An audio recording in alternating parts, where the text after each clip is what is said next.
18h, bienvenue dans le flash d'information et merci de suivre RTI 1.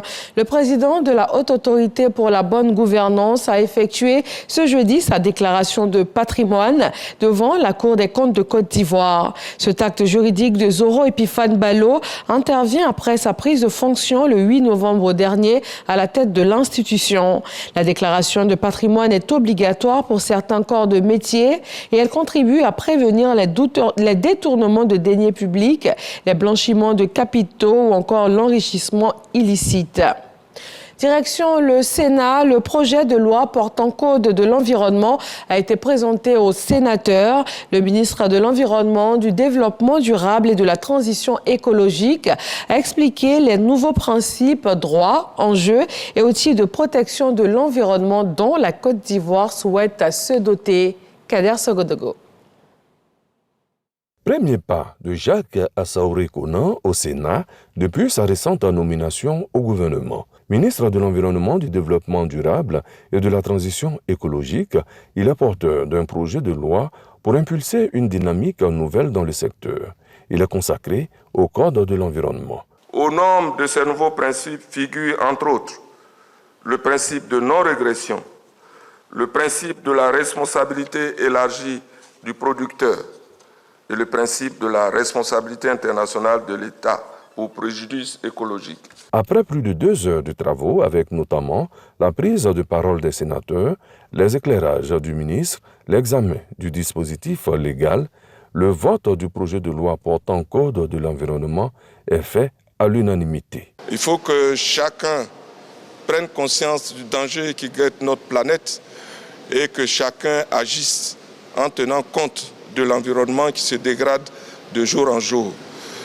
Et comme il n'y a pas de prescription sans sanction, nous sommes allés en mettant en place un dispositif répressif. Après l'hémicycle, le terrain, à Yamoussoukro, le ministre de l'Environnement, du Développement durable et de la Transition écologique, Jacques Assaouré Konan, ira se faire une idée du programme de dépollution et de curage des lacs de la capitale politique mis en œuvre par le CIAPOL. Le dossier politique de ce soir va s'intéresser à la question des alliances politiques, alliances PPACI, PDCI, RDA ou encore RHDP, FPI. Que deviennent ces partenariats politiques? Où en sont ces alliances qui ont été tissées autour des législatives du 2 septembre dernier? Des réponses dans le dossier politique de ce 20h. Le Maroc lance la 15e édition du Forum international MEDES, l'événement qui se veut une contribution d'intellectuels à un nouvel ordre mondial plus équilibré, met l'accent cette année sur les crises que traverse le monde. Les experts venus des 4 coins du continent africain ont appelé au cessez-le-feu sur l'ensemble de la planète. La Côte d'Ivoire va se prononcer sur des questions de sécurité, de souveraineté et d'intervention militaire dans les conflits politiques. Élection présidentielle au Libéria, le pays est dans l'attente des résultats du second tour. Le président sortant, George Weah, est face à l'ancien vice-président d'Ellen Johnson Sirleaf, Joseph Boaké. À peine 7000 voix les séparaient lors du premier tour. La Commission nationale des élections a démarré hier mercredi le processus de compilation des résultats.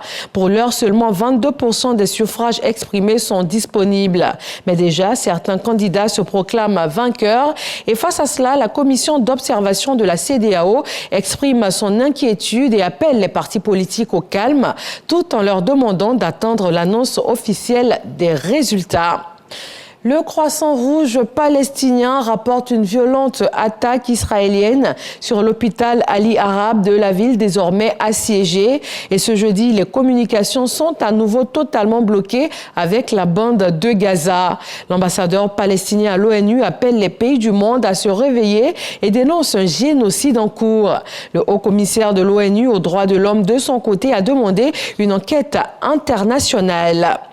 Au moins 111 morts et 700 000 déplacés, c'est le bilan provisoire des inondations qui ont été causées ces dernières semaines par des pluies diluviennes qui frappent la Corne de l'Afrique. La Somalie, l'Éthiopie et le Kenya sont touchés par ces fortes précipitations dues au phénomène climatique El Niño. L'ONG Save the Children a fait le bilan dans un communiqué et appelle la communauté internationale à agir face au déplacement massif des populations dans les 3 pays. Voilà, merci d'avoir été des nôtres durant ce bref point de l'actualité. Rendez-vous à 20h.